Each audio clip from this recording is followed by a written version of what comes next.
ইফতারির আগে যে দোয়া ওইটা আল্লাহ ফিরায় না। ইফতারি করার আগ মুহূর্তে আমরা যে পেঁয়াজু, আলুর চপ, বেগুনি, হ্যাঁ এগুলো খান আপনারা?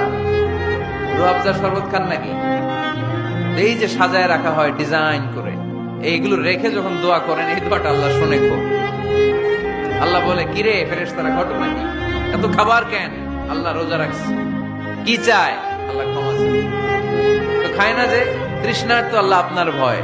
আমারা দেখছে না, আল্লাহ আপনারা দেখে নাই। জান্নাত দেখে নাই, আমার জাহান্নাম দেখেছে আল্লাহ কিন্তু জানে। তারপরে ফেরেশতাদের মুখ থেকে বের করা হবে। সুবহানাল্লাহ পড়েন। আমার জাহান্নাম দেখেছি কিনা বলো? ফেরেশতারা বলে না, জাহান্নাম দেখে নাই। আমার জান্নাত দেখেছে কিনা বলো? জান্নাতও দেখে নাই, কিছুই দেখে নাই, আপনারও দেখে নাই। আল্লাহ এবার খুশি হয়ে যাবে। আমার খুশির জন্য, আমার ভয়ে তৃষ্ণার্ত ক্ষুধার্ত সামনে খাবার হাত